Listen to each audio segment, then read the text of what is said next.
Hello again, I'm Dr Sergis from the Dr Sergis Academy, and today I'd like to go through some past exam mathematics questions on the higher tier. So in particular, these questions come from the Corbett Maths set of questions.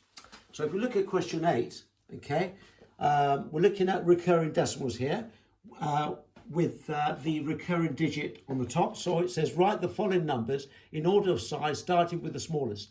Now if we look at 0.7 recurring decimal, 0.5 recurring decimal, and that in fact is this decimal, recurring decimal. So the recurring digit on the 7, on the first digit, and the third decimal place, 5 here, means that the 705 repeats itself. So it'll be 0.705, 705, 705, and it carries on.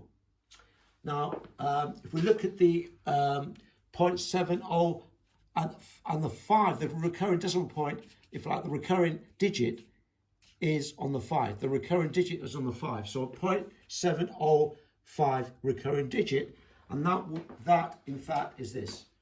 So the decimal point is there, 70, and the recurring digit is on top of the 5, which means the 5 recurs. So it means the 5 recurs. So where the digit is where the recurring decimal is. So it'll be 0.705555. That's 0.705 recurring decimal.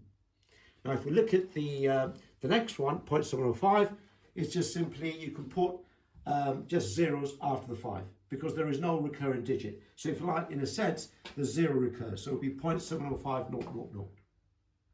And then if we look at the last one, 0.7 recurring digit is on the 0 and the recurring digit is on the 5, which means, as we said, the recurring digit means the 05 repeats itself. So therefore, this will be 0.7050505. Okay? Now, if we then compare the actual size of the numbers, yeah, we notice that in order of size, the 0.705 is the smallest, because that is in fact just 0.705000. So therefore that's just, if you like, after the 5 it's just 5000. And the 0.7005 recurring has to be the next biggest number. So therefore, because if you compare 0.705 with 0.7050505, which is this one, because the digits, recurring digits are on the 0 and the 5, then it's 05050505.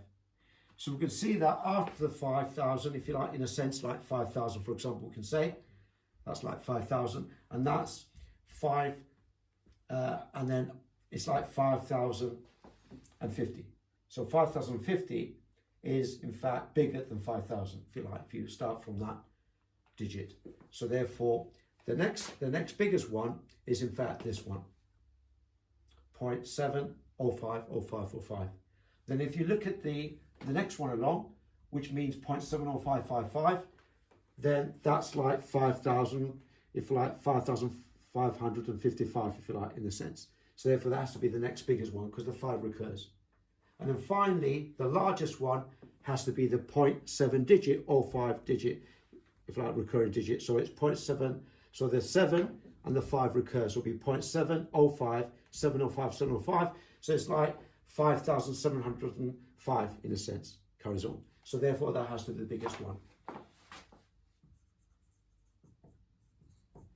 Okay, so that is in fact the answer to that question, where if you put the smallest first and the next largest. Now if we now look at question 9 now, if we look at question 9,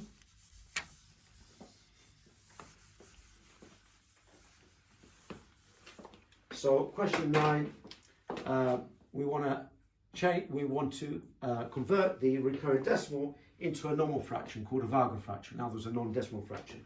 So the digit, recurring digit is on the 8, and the recurring digit here is on the 1. So we know that means 0.81818181, and it carries on.